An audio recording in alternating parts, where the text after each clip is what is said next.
کبھی بھی ہمیں یہ نہیں نظر آیا کہ ہم کہیں ان دونوں جماعتوں سے نکل سکتے ہیں اور ہمارے پاس کوئی آپشن تھرڈ آپشن آ سکتی ہے. تو ہمیشہ سے میں سمجھتا ہوں کہ جس طرح ہم لوگ دیکھ رہے تھے, پاکستان کے بھی لوگوں کی نظر تھی کہ کوئی ایسی تھرڈ آپشن آنی چاہیے, اس ملک کو ضرورت ہے ایسی چیز کی کہ جو ایک اسٹیٹس کو کی پارٹیز کو چیلنج کرے. اور تھرڈ آپشن تھی تو ہمارے پاس بیچ میں مارشل آ جایا کرتا تھا. بس یہی تو المیہ ہے کہ ہمارے پاس ایک تو سسٹم جو تھا وہ اس طریقے سے اس کی کنٹینیوٹی نہیں رہی, ڈیموکریسی کی کنٹینیوٹی نہیں رہی, جس کی وجہ سے بہت سے فلاز آتے رہے. اور ابھی بھی ہمارا پولیٹیکل سٹرکچر جہاں پہ کھڑا ہے اس کی کمزوری کی بیسک وجہ یہی ہے کہ ہمارے سسٹم کے اندر کنٹینیوٹی نہیں تھی. تو اب جو ہے وہ چینج کہاں تک جا رہا ہے اور کتنا آ چکا ہے؟ دیکھیں جی, میں سمجھتا ہوں کہ اس وقت جو چینج کی اگر آپ بات کریں تو اس ملک کے 22 کروڑ عوام جو ہیں وہ اس وقت ایک امید کی نظر سے عمران خان کو دیکھ رہے ہیں. اور نو ڈاؤٹ صرف اس ملک کے اندر نہیں بلکہ پوری دنیا کے اندر عمران خان اس وقت پاکستان کے نہیں بلکہ مسلم امہ کا لیڈر بن چکا ہے. ابھی آپ اسلام اور مسلمس کی بات کریں تو ابھی جو ریسنٹلی ان کا ایک بیانیہ تھا سلمان رشدی کے حوالے سے, اور اس کے بعد جو ہے وہ ایک ویو اٹھی, تو اس نے کتنا امیج کو جو ہے وہ نقصان پہنچایا؟ دیکھیں کہ ایک ایسا شخص جس نے حرمت رسول پر صلی اللہ علیہ وسلم پر پوری دنیا میں جا کر جس نے بات کی ہو, اس چیز کو انہوں نے بانگ دہل کہا اور اسے کہا اس سے ہمارے مسلمانوں کے جذبات مجروح ہوتے ہیں. اور اسی کی وجہ سے آج عالمی دنیا کے اندر عالمی دن کو منایا جاتا ہے کہ جس کے اوپر آپ کے جذبات کو ناموس رسالت کے حوالے سے اس کو انہوں نے منسلک کیا. تو ایک ایسے شخص کے جس نے مدینہ کی ریاست کا خواب دیکھا ہو, اس سے اس چیز کو ایکسپیکٹ کر سکتے ہیں. میں سمجھتا ہوں کہ خان صاحب کی ذات کے کیچڑ اچھالنے کی کوشش ہے. اچھا, آپ مجھے بتائیں کہ آپ فیملی میں کتنے ممبرز ہیں, بہن بھائی, اور نمبر آپ کا بتا چکی ہے کہ آپ سب سے بڑے ہیں, تو کتنے ہیں تعداد میں؟ 4 بہن بھائی ہیں جی. ہم مجھ سے چھوٹے 2 بھائی ہیں اور پھر ایک سسٹر ہے. تو چاروں بہن بھائیوں میں پڑھائی کا مقابلہ ہوتا تھا؟ پڑھائی کے لحاظ سے جو میرے چھوٹے دونوں بہن بھائی ہیں وہ ٹوئنس ہیں, تو وہ ہمیشہ سے کافی انٹیلیجنٹ رہے. تو بڑے آپ کو پتہ ہے ویسے بھی تھوڑے لاپرواہ ہوتے ہیں, تو ہم اور کھیل کود میں زیادہ تھے. مقابلہ ہم کھیل کود میں کرتے تھے, پڑھائیوں میں مقابلے ہمارے کم ہوتے تھے. تو گھر میں بھائیوں کی کشتیاں بھی ہوتی تھی؟ بڑی لڑائیاں ہوئی تھی, بڑی آپس میں بہن بھائیوں کی ہماری لڑائیاں ہوتی تھی, اور بڑی مار بھی پڑتی تھی ہمیں اس چیز کے اوپر, بڑی مار کھائی ہے ہم. گھر میں موسٹلی جو بڑا بیٹا ہوتا ہے یا بیٹی ہوتی ہے وہ بہت لاڈلے ہوتے ہیں, تو یا سب سے چھوٹے بہت لاڈلے ہوتے ہیں, تو آپ نے کہا کہ آپ بڑے تھے, تو کتنا لاڈ ملا آپ کو؟ مجھے جی, میں ہمیشہ والدہ سے کافی اٹیچ تھا, اور والدہ کا میں فیوریٹ ہوتے ہیں نا بچوں میں بھی آپ کے بہت کرو, تو وہ میں ان کا بچپن سے ہی میں ان کا لاڈلا تھا, اور ابھی تک میں سمجھتا ہوں کہ آج میں جہاں پہ بھی ہوں ان کی دعاؤں کا نتیجہ ہے. کیسے والد ہیں آپ؟ میں ہمیشہ سے یہ فیل کرتا ہوں کہ میں اپنے بچوں کو ٹائم نہیں دیتا, فیملی کو ٹائم نہیں دے پاتا. آپ نے بتایا کہ آپ اپنے بچپن میں سپورٹس میں بہت انوالو رہے ہیں, تو آپ کے بچے بھی کچھ ہے ان کے اندر یہ جینیٹیکلی کچھ؟ میری کوشش ہوتی ہے کہ وہ گیجٹ فریک نہ بنے, نکل کے گراؤنڈس کے اوپر جائیں اور وہاں پہ وہ کھیلیں. یہ تو بہت اچھا میسج ہے کہ آج کل جو ہماری جنریشن ہے وہ بالکل گیجٹس پہ آ چکی ہے, اور بہت اچھی بات ہے کہ آپ اپنے جو بچے ہیں ان کو آؤٹ ڈور گیمس کی طرف لے کے جائیں, نیچر کے قریب لے کے جائیں. بہت سی چیزیں, تو اب سپورٹس کی طرف ہم آ ہی چکے ہیں, تو سپورٹس کے حوالے سے ہم بات کریں گے کہ پاکستان میں بہت سے کھیل ایسے ہیں جو اسکول لیولس پہ ہونے چاہیے لیکن نہیں ہو پا رہے ہیں. تو آپ جب اس منسٹری پر موجود ہیں تو آپ اس حوالے سے, اسکول لیولس پہ ایک وقت تھا بہت گیمز ہوا کرتی تھی, لیکن اب جو ہے وہ گراؤنڈس چھوٹے ہوتے جا رہے ہیں اسکولس میں, تو کوئی ایسی پالیسی ہے یا آپ کے مائنڈ میں کوئی ایسی چیز ہے کہ بچوں کو انیشیل لیول سے, آپ نے خود ابھی کہا کہ آپ چاہتے ہیں کہ آپ کے بچے جو ہیں وہ اسپورٹس کی طرف جائیں, جو گیمز آؤٹ ڈور گیمز جو ہیں اس پہ جائیں, تو اس کے لیے سب سے جو بیسٹ پلیس ہے وہ اسکولس ہیں, تو کیا کریں گے اس حوالے سے آپ؟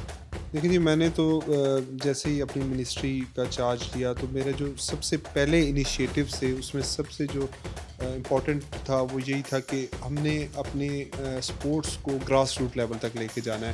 اور اس کے لیے میں نے تمام اپنے ڈپارٹمنٹ کے اندر جتنی بھی ہماری نیچے تک کی ہیرارکی کے اندر لوگ تھے ان سب کو میں نے اس چیز کے اوپر فوکس کیا کہ آپ لوگ اپنے ایریاز کے اندر, تحصیل کے اندر جا کے, ایون کہ یونین کونسلز کے اندر جا کے جو ہمارے اسپورٹس کے اسکولوں کے اندر گراؤنڈز ہیں ان کو پراپر مینٹین کریں.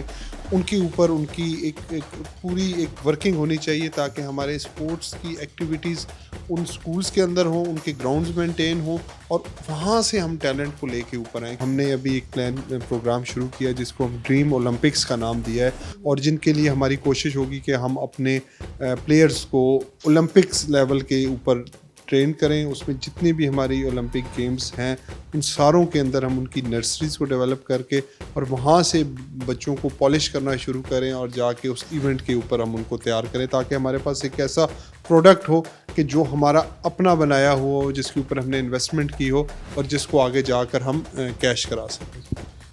بہت سے ٹاپکس ہیں. اسپورٹس ایک اٹ سیلف بہت وسیع موضوع ہے, اور اتنا ٹائم تو نہیں ہے کہ ہم اس کو ایک ایک جو ہے چیز کو ہائی لائٹ بھی کریں.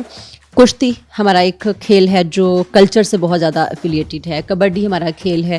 اسی طرح سے بہت سے ہمارے رسا کشی ہے, یہ ہمارا کلچر بھی ہے اور ہماری اسپورٹس بھی ہیں. لیکن انفارچونیٹلی ایک زمانہ تھا جب کبڈی کو یا کشتی کو انٹرنیشنل لیول پہ مقابلے ہوتے رہے تھے, اور پاکستان کا نام بھی اس میں موجود تھا. تو اس کے حوالے سے کوئی پلاننگ یا باقی ہماری اسپورٹس ہیں, اسکواش ہے, ہاکی ہے, تو اس کو آپ کیسے سم اپ کریں گے؟ میں نے سب سے پہلے ان دیسی کلچر کی دیسی کشتیاں ہیں اور جو ہماری کبڈی ہے اس کو میں نے اس کے اوپر فوکس کیا, اور ہم نے فوراً اس میں چیف منسٹر صاحب نے بھی مہربانی کی, اور انہوں نے ہمیں 2 انٹرنیشنل سٹینڈرڈز کے اریناز جو ہمارے ریسلنگ اریناز ہیں, ایک گجرانوالہ کے اندر, ایک لاہور کے اندر, اور تیسرا ملتان کے اندر, انہوں نے اعلان کیے ہیں کہ جو انٹرنیشنل سٹینڈرڈ کے ہوں گے, جہاں پہ ہم پہلوانوں کو لے کے آئیں گے, ان کو ٹرین کریں گے, اور ان کی فزیکل فٹنس پلس ان کی جو نرشمنٹ ہے, جو ان کی خوراک ہے, اس کے لیے ان کو ہم باقاعدہ طور پہ پیسے دیں گے تاکہ وہ اپنی ایک پراپر گروتھ کر سکیں. لیکن انشاءاللہ تعالیٰ میری یہ کوشش ہے کہ ایٹ لیسٹ وہ سپورٹس جس میں ہم نے نام روشن کیا تھا, دنیا ہمیں پہچانتی تھی, ان سپورٹس کو دوبارہ سے ان کا ریوائول ہو, وہاں پہ ہمارے اسپورٹس مین نکلیں, اور ان کو ہم گراس روٹ لیول سے لے جا کے تیار کریں تاکہ وہ دنیا میں جا کر پاکستان کا نام روشن کریں. ہمارے کلچر میں اتنے رنگ ہیں, آرٹس کی اتنی زیادہ ویریشن ہے, تو اس کو آپ کہاں آپ کی پلانز ہیں کہ ہم آرٹس کو یہاں پہ بھی یوٹیلائز کر سکتے ہیں, اور کس طرح سے آپ اس کو دنیا میں سامنے, کیونکہ آپ اگر انڈسٹری کی بات کرتے ہیں تو ہمارے پڑوس کی انڈسٹری بہت بڑی ہے. بہت سے ممالک سے بھی ریسنٹلی اگر ہم دیکھتے ہیں تو ایک ڈرامہ ہم نے مسلم جو ملک ہے وہاں سے منگوایا. اچھی بات ہے کہ آپ کا کراس ہوتا ہے کلچر. تو کیا ہم اپنے ملک کا کلچر کوئی ایسا آپ کے مائنڈ میں پلان ہو کہ اس کو ہم لوگ ہائی لائٹ کریں تھرو تھیٹر یا ڈرامہ؟ آپ فائن آرٹس کو کہاں تک جو ہے وہ پنپتا ہوا دیکھ رہے ہیں؟ مجھے یاد ہے کہ ہمارے ٹائم پہ جب رات کو 8 بجے ڈرامہ لگتا تھا تو روڈیں سنسان ہو جاتی تھی. اس میں وہ ایسے ڈرامے ہوتے تھے کہ جو ہمارے علاقے کی پہچان سے جڑے ہوئے ہوتے تھے. تو ضرورت ہے کہ اس کلچر کو دوبارہ واپس اس کا ریوائول ہو, اور ہماری کوشش ہوگی خاص طور پہ ہم اپنے ڈراماز کے تھرو, شارٹ موویز کے تھرو اپنے کلچر کو, جو کہ ہمارے مسلم ہیروز ہیں بہت سے, ان کو ہم سامنے لے کے آ سکتے ہیں. ہمارے اپنے پنجاب کے بہت سے ایسے ہماری لوک داستانیں ہیں, ہمارے پنجاب کے ہیروز ہیں جن کے نام کے اوپر ہمارے لاہور کے اس علاقے سے لوگ بہت سے موجود ہیں جن کو ہم ڈراماز کے تھرو پروموٹ کر سکتے ہیں. تو انشاءاللہ تعالیٰ اس کے اوپر ہم کام کریں گے. انشاءاللہ تعالیٰ امید کی جا سکتی ہے کہ اسپورٹس کے حوالے سے, کیونکہ قائد اعظم کا ماننا تھا کہ اس ملک کی جو باغ دوڑ ہے وہ نوجوان کے ہاتھ میں ہوگی تو یہ ملک ترقی کرے گا. تو اب آپ کے سامنے ہیں کہ نوجوانوں کے ہاتھ میں باغ دوڑ ہے, اور امید کی جا سکتی ہے کہ قائد اعظم کا جو خواب تھا وہ اب پایہ تکمیل کو پہنچنے والا ہے. تو یقیناً آنے والے وقت میں ہماری اسپورٹس اور ہمارا جتنا بھی کلچرل میٹیریل ہے وہ بہت ہی ہمیں ایک بہتر فارم میں دکھائی دینے والا ہے. پروگرام کے بارے میں اپنی رائے سے ہمیں آگاہ ضرور کیجیے گا. دیکھتے رہیے اخوت نیوز. اپنی میزبان نسرین بٹ کو دیجیے اجازت. اللہ حافظ.